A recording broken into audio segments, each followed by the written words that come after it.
嗨，大家好，我是坦平树。今天是2025年6月9号，这一期咱们聊韦东奕，韦神。您还记得高考成绩吗？我没有参加高考，保送的。对，我是北京大学数学系107级本科生，14级研究生。您觉得什么样的孩子适合学数学？不知道啊，反正就是主要是感兴趣吧。那一般学数学这个专业之后从事的职业是什么？一个是到这个学校，然后一个是可能也有到企业的，一般是可能是到学校的学术的人。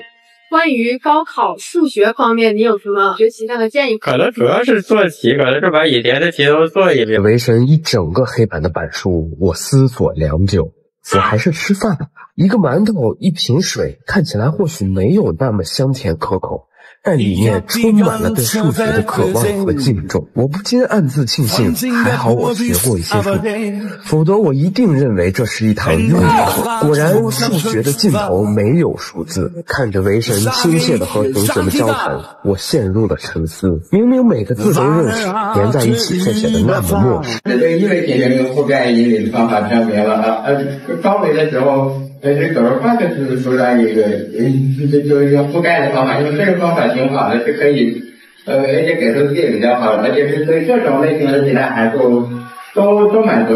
最近这个韦东奕韦神上了热搜也被这个很多网友所讨论，被舆论关注这是怎么回事呢？前两天被称为韦神的北京大学青年教师韦东奕在社交平台发布一个短视频，引发广泛的讨论。那个账号就是抖音账号韦东奕，只发布了一个4秒钟的短视频，短短的2天他的账号关注人数就已经超过了2100万人，这个也是一个社会学现象但是更多的人通过他这个4秒钟的短视频却发现了关于韦神韦东奕很多疑问。在这个短视频短短的4秒里面，这位数学天才非常腼腆的微笑，结果就露出了他上排门牙。网友发现韦神的上排门牙严重缺损，还有细心的网友发现韦东奕的精神状态似乎也不佳，用这个非常憔悴来形容，可能都显得有些轻，甚至有人说他面部有些浮肿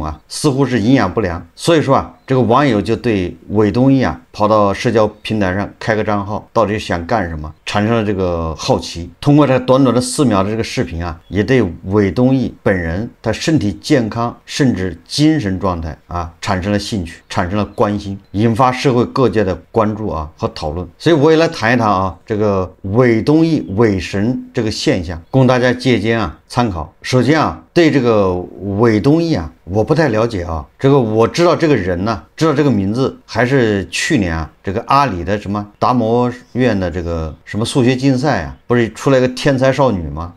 这叫江什么？我还是通过那个事件才知道北大一个老师叫韦东奕，但是为什么网上的把他封神呢，叫韦神呢？我还不太清楚，好像是他数学特别厉害，是个数学天才，大概这样的我能了解的就这些，能记住的作为北大的一个老师，这个韦神在网上发了一个4秒的视频，短短的2天就能吸粉2100万，这个确实非常厉害所以我就产生了好奇他哪一点吸引了这么多人呢？吸引这么多人关注，真的是咱们网友那么喜欢数学吗？他的长处就是数学难道他还有别的地方吸引大家吗？真的有那么多人喜欢数学吗？所以为什么这么多人关注韦东奕？为什么把他封成叫韦神？我也比较纳闷。我在想这个恐怕符合咱们中国人的一个传统，我也不知道这是不是一个独特的心理现象中国人总是相信什么世外高人，芸芸众生中藏着一位高手，或者是叫扫地僧，对吧？平常不起眼，要么在终南山，对吧？要么在人海之中。但是有个特征是什么呢？就是关键的时候他能拯救民族，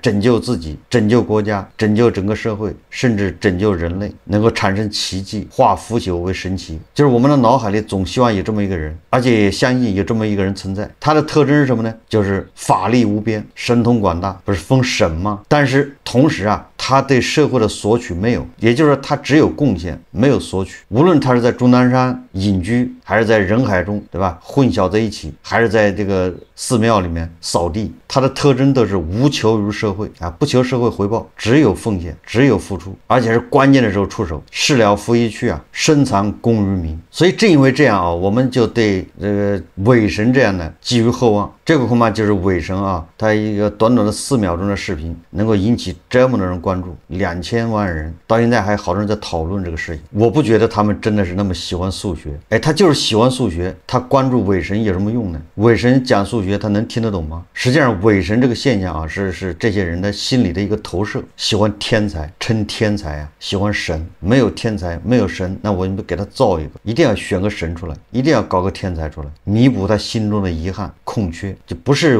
韦东奕需要他们，而是他们需要韦东奕，需要这么一个神，具象化的一个人充当他心中的神，大概就是这么一个心理活动啊。心理这个韦东奕啊，他可没有包装自己啊，对吧？他可不像网红超市啊，所以我相信啊，这些人是按照自己的想象去把韦东奕啊打扮成他们心目中的样子。这也是韦东奕为什么有这么多粉丝啊，这么多人关注的一个主要原因吧。我也不知道韦东奕有什么成就啊，在数学方面到底有多大的成就啊，这个有什么突破，我都不太清楚。这是第一个。第二个，从这个有限的资料来看啊，我觉得韦东奕啊，他确实精神状况堪忧啊，也是按我的逻辑啊，他应该去3甲医院找个精神科的大夫看一下是不是精神是不是正常啊？如果精神不正常，那就应该趁早接受这个正规治疗，对吧？该吃药吃药，早干预啊，效果好，叫早干预早收益。但如果说啊，检查没有问题，对吧？精神状态、心理状态都是正常的，那大家就没有必要去为他担心。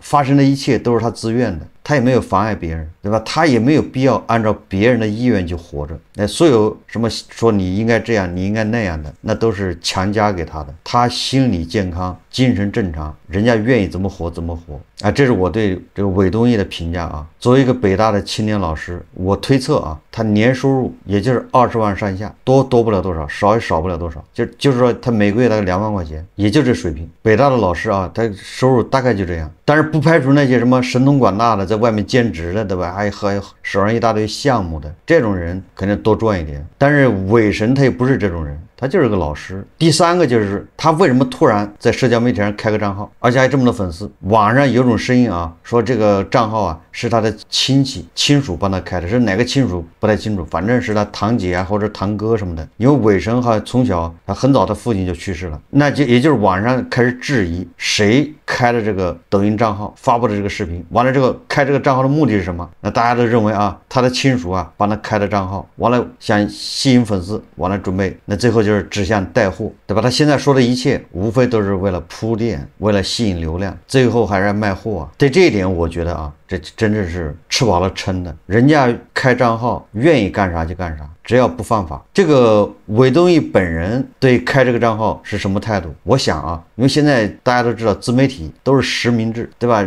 都要本人还面部识别一大堆的啊。换种说法，也就是如果韦东奕他不同意的话，亲属也开不了这账号。这个抖音账号一定是经过韦本人同意，韦神他同意了才能开通啊。那韦东奕他想干啥就干啥，他没有犯法。谁规定说啊数学天才就不能带货？当然我在前面已经说了啊，你首先确认这个韦东奕他本人，对吧？心理健康精神也是正常的，人家带不带货，人家以后在里面讲数学，人家收费不收费都是他的权利啊，你凭什么要质疑人家要干什么？犯法了吗？按照我刚才的逻辑啊，因为韦东奕啊他是被别人封神推上神坛，那神就不属于他自己了，你属于大家，属于信众的，你得按照信众的这个意愿活着，你得按照信众给你画的这个规则啊去行事，对吧？把你封神了，你带货能行吗？把你封神了是希望你在数学方面要什么有什么有建树啊，要突破，要有成就。你看看，这都是粉丝啊，都是那些信众的一种绑架。所以质疑他开账号的目的，这纯粹是吃饱了撑的，人家爱干什么干什么啊。如果他有那个意愿，对吧？他给你辅导数学，你交钱完全可以啊，总比网上那些什么卖课的骗子要好得多吧？人家好歹有真才实学，对吧？网上有很多卖课的骗子，这个我记得百度的什么高管呢，跑去参加那个什么网课，对吧？怎么做自媒体，结果还没发3条就把自己发下课了，翻船了。所以说伪神只要他自愿开的账号，他想干啥干啥，不犯法，不接受道德绑架啊。第4个就是关于他的身体健康，我还是那句话啊，你先保证，对吧？先要确认他精神是不是正常，心理是不是健康。如果这个没问题，那剩下的是他个人习惯的问题，个人的生活习惯，别人也没权利干涉啊。据说这个伪神啊，每天就吃这个馒头、白菜，或者是网友啊经常拍到的，就是他就吃这玩意，给人感觉他营养不良啊，再加上那个精神状态，再加上他那个牙，伪神很年轻嘛，只有30多岁，还没结婚，牙掉了。有人说他那个牙是牙周炎导致的，那个牙周炎呢，它就是导致牙齿脱落啊，它不可能1天2天啊，那也就是这是个长期的过程，也就是他长期不注意个人的这个身体健康状况，是个人生活习惯的问题，这个应该作为家属啊，对吧？应该多关心关心。至于家属做了多少，对吧？他的亲戚，那他们自己心里有数。还有一个他们单位，要伪神他是有组织的人呐，对吧？他们教研室，他们这个系里面，那都有主任、副主任，对吧？那都有这个干部啊，对吧？作为组织，那对自己的这个员工，那还是应该关心一下，对吧？自己员工的身体健康，像他们每年都有体检呢，有体检报告，这么年轻牙就没了。我相信啊，这个有单位的人，那个单位应该是单位的领导啊，应该关注一下。在我的这个印象里面，对吧？我们小时候受的教育啊，反正这些天才啊，都有天才的这个特征。什么特征呢？你比如说啊，这个形容爱因斯坦，我记得啊，把爱因斯坦就描述成一个好像是这个头发凌乱了，胡子拉碴的，这个不讲究穿着，走路撞电线杆，完了这个跟小学生啊帮人家写作业，换得人家手上那个什么甜饼。我记得啊，就以前那个天才宣传都是这么宣传，就不修边幅，对吧？不讲究，生活上就像个白痴。你看伪神就非常符合这样的一个特点。说实话啊，我本人我是不会这样的，我的孩子啊，我也不希望他这样，我宁愿不要这个什么天才，我希望他是个正常人。这个就接近于生活不能自理啊，我只是说接近啊，这个有什么值得学习的呢？有什么值得夸奖称赞的呢，对吧？我们现在提倡啊，我们都是普通人，要过得要健康、快乐、阳光。当然了，伪神他自己愿意这样，那人家的自由，对吧？有人就不喜欢天天捯饬，人家就愿意不修边幅，对吧？人家把99.99%的精力都放在学术上面，没毛病啊，这是个人选择、个人自由啊，对吧？人家99.99%的精力都放在为人类做贡献上面，这也没毛病。但是我不希望，对吧？我希望呢，我做一个正常人，甚至是普通人。对吧？你搞科研，你不能搞学术，搞什么东西，你得有个好身体啊！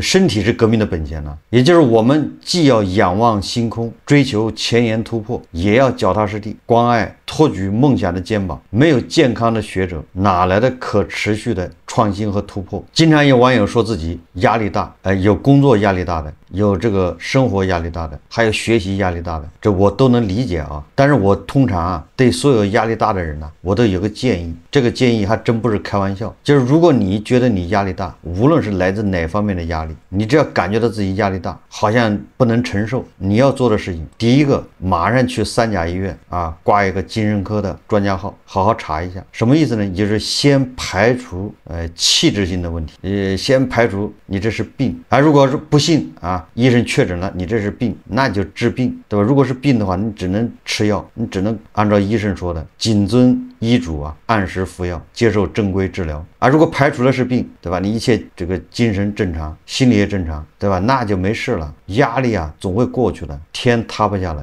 该吃吃，该喝喝，该睡睡，只要不死都是擦伤。你大不了是一无所有，大不了是，对吧？你现有的一切剥夺了，又能怎么样？有压力不过是你患得患失啊，有压力不过是你的欲望太高，有压力不过是你，对吧？能力和你的欲望好像不太匹配，然后你还没有意识到，所以给自己带来了困惑。你把这调整一下，就压力就没了。实在不行就承认自己怂，承认自己不行，如其逼自己一把，不如放自己一马。这个还是有一定的智慧啊。所以啊，所谓的压力啊，都是要靠自己去调节，改变不了外界，我们改变自己。说到伪神这个现象啊，这么多人关注伪神，短短的2天啊，他的抖音账号就能有2000多万的粉丝，这个本身就说明咱们现在已经不太健康，很多人的心理啊已经出问题了。网上有人说啊，伪神的牙齿不是他自己的，伪神的身体也不属于他自己，对吧？伪神的这个牙齿，伪神的健康的属于国家，保护学者健康就是守护国家智力资源，上升了这么高的高度，离了伪神，这个数学还塌方啊。所以说啊，就是不要再给伪神造神了，造神实际上就是捧杀杀他，是在绑架他。作为他的亲属啊，可以消费他，只要他同意，但是呢，也要想办法照顾一下他，就感觉他生活不能自理啊。作为他的单位，也得关心他。剩下的吃瓜群众啊，就应该安静的离开啊，对吧？应该由他自己去发展，他愿意做点啥做点啥，就不要把自己的希望寄托在他身上，对吧？不要动不动就给伪神、给韦东奕赋予什么使命。所以说啊，我看到这个伪神啊，说抖音上面2天就有2000多万的粉丝，这么大的关注，我就觉得很奇怪，是这个社会病了，反映的是这个社会心理上不健全。好，这期节目我们就聊到这里，感谢大家收看。如果喜欢我的节目，欢迎订阅转发，也可以在下方留言评论，谢谢大家。